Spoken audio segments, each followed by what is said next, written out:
Welcome to Understanding Your Emergenetics Profile. In this short video, I will describe to you the 7 attributes which this tool examines.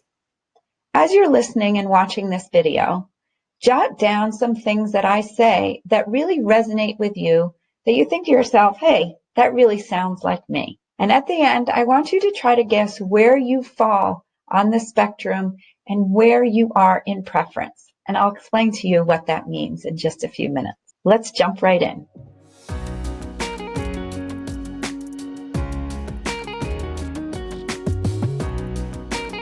The Immersion X Profile was developed in the early 90s by Gail Browning and Wendell Williams, who are looking for a tool to use amongst teams in order to perform at their peak, in order to be productive, innovative, and to be able to work together and avoid miscommunication. It has a strong reliability and validity, meaning if you took the tool today and then took that quiz, that assessment again next week, the results would be almost identical. It is easy to understand and use, and by the time that you and I are done talking through your results, you will be able to look at a profile just like this one on the screen and in an instant understand where that person is coming from, how they tend to think, what information they need, and really understand their behaviors. One of the things that I love about this tool is that it is strength-based. You will never hear me say, you need to be more creative, or you really need to be putting more structure to this. But rather, we're going to focus on where your strengths lie and what is your comfort zone and where you can perform at your peak. One of the powerful aspects of this tool is that in building teamwork, because we understand each other so much better, it then builds trust. And I'm happy to share with you plenty of examples of teams who have used this tool and what they have done differently. Because bottom line, it drives results. And that is what is so appealing about this tool. So Emergenetics is the patterns of thinking and behaving that emerge from your genetic blueprint and life experiences. These are the 7 attributes that it examines. On the left-hand side of your screen, you'll see in the pie chart, those are the 4 thinking attributes: analytical, structural, social, and conceptual.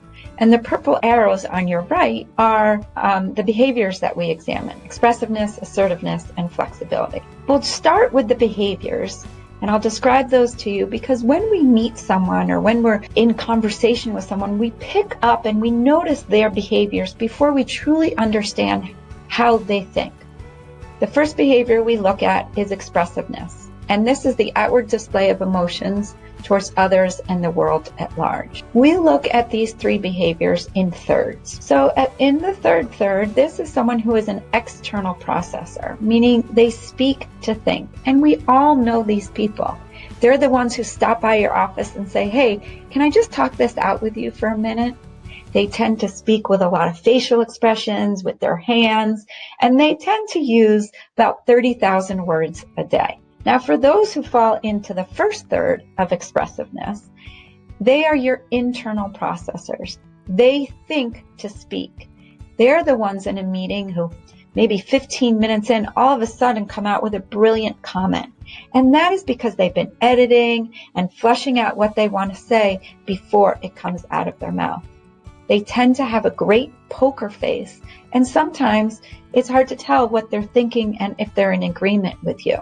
And for those who fall into the second third, this is what we call the it depends. It depends on the people, it depends on the situation, it depends on the circumstance. They can adapt either way, depending what is needed for them. And they're great translators. The next behavior that we examine is assertiveness. And this is the style and pace with which you advance your thoughts, feelings, and beliefs. So in that third category, they enjoy a really fast pace. They want to complete tasks at all costs, and they tend to deal with conflict right away. They may use declarative statements as they're speaking, and they are energized through debate. Now, those who fall into the first third of assertiveness prefer a more gentler pace. They speak very deliberately, and they do not avoid conflict, but rather they do everything they can to prevent it. They are energized by bringing people together to build consensus, and they will propose suggestions systematically. The third behavior that we look at is flexibility, and this is the willingness to accommodate the thoughts and actions of others. Basically, your willingness to adapt to change which you did not generate yourself. So for those who fall into the third of flexibility, they love several options. They're energized by evaluating all of those options. And they tend to go with the flow and respond to change easily. They change on a dime. Everything to them is a rough draft. And they tend to be diverters. You know, those people who see a sign on the side of the highway that says, biggest ball of yarn, next exit. Doesn't matter what the schedule is, let's go. Now, for those who fall into the first third of flexibility, they like to work on one thing at a time. They're energized by narrowing down their options and then moving on to the next step. They like to finish what they started, and they prefer defined situations. So they are your non-diverters.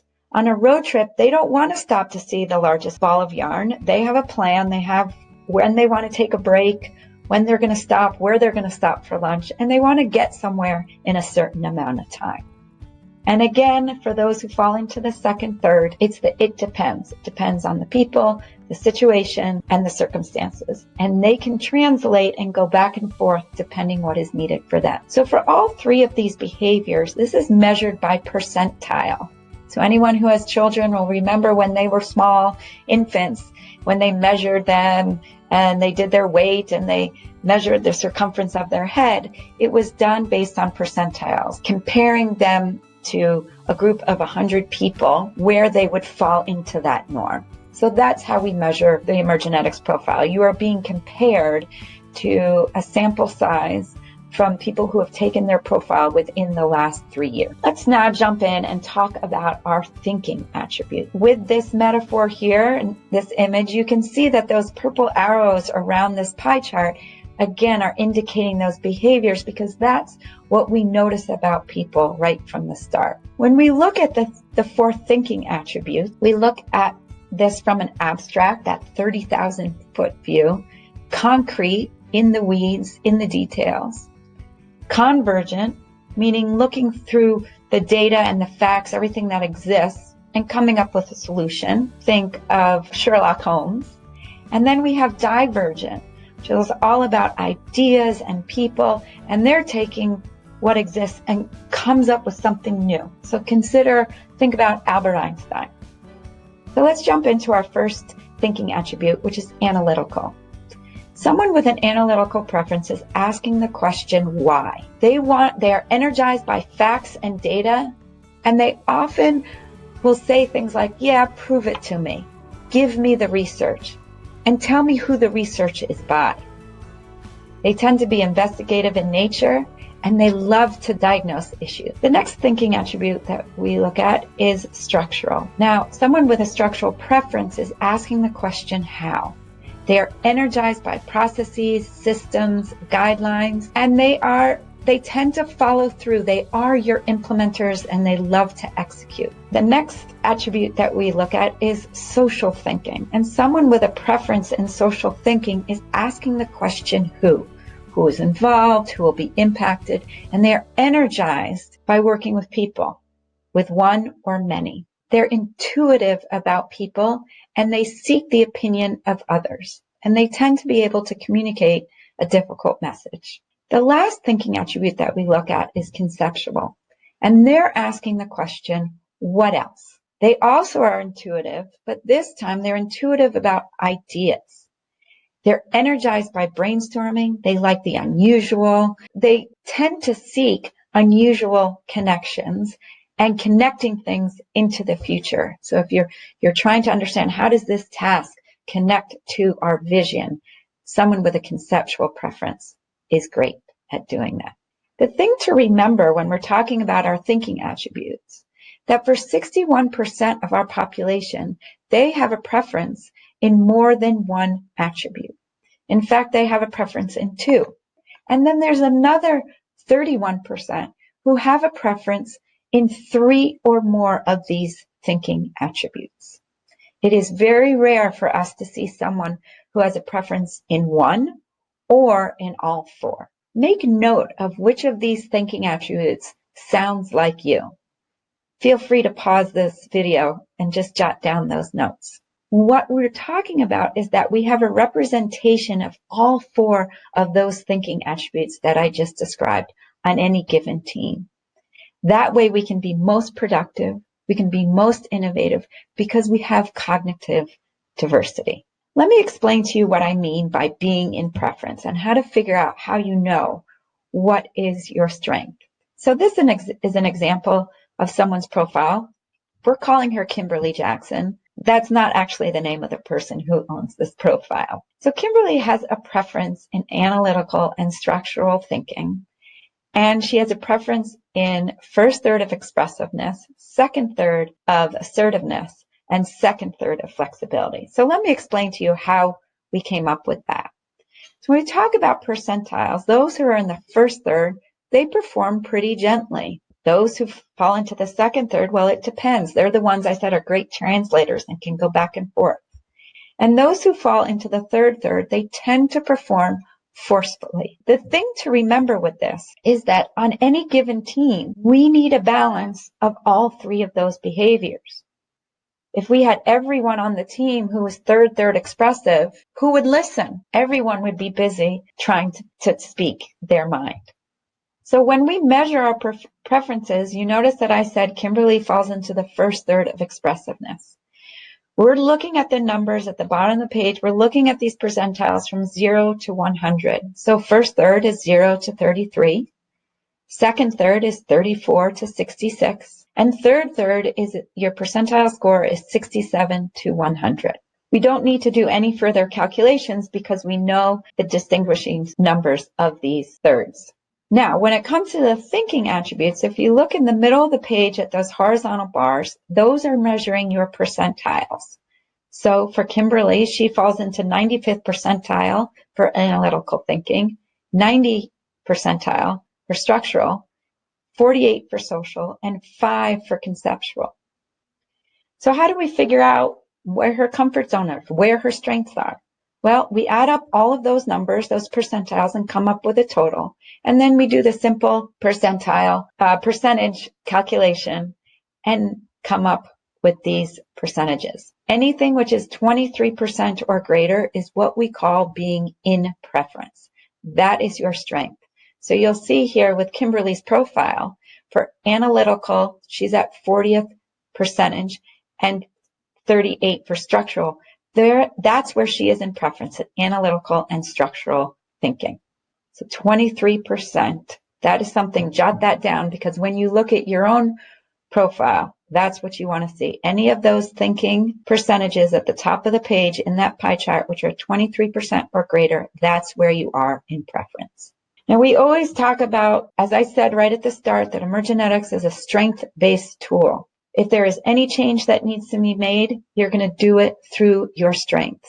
So if, for instance, you do not have a preference in structural thinking and you tend to be late to meetings, and you happen to have a preference in social thinking, ask a friend to grab you to walk down the hall in order to get to the meeting on time. Because the excitement of being able to have some time with another person will make sure that you get to that meeting on time.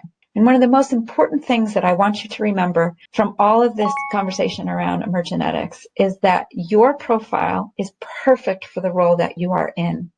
And that by prizing your talents and understanding the unique value that you bring to every meeting, conversation, or any team is perfect. Our next step is this. Send me a quick email letting me know that you took your profile and where you think you fall in the 3 behaviors, the first third, second third, or third third, and where you are in comfort in the 4 thinking attributes. Now, you may say to yourself, well, I like to process things externally. I like to talk things through with people. But a lot of times I need to think before I want to say something. You might fall into that second third. And there may be some of those thinking attributes that are clear cut. That is me. I love being around people. I trust my intuition. I'm really energized by working and collaborating with people. Yes, you have a social preference. And then there may be some that you say, yeah, that kind of sounds like me. So send me that email, and our next step will be that I will send you your profile, and then we'll discuss it together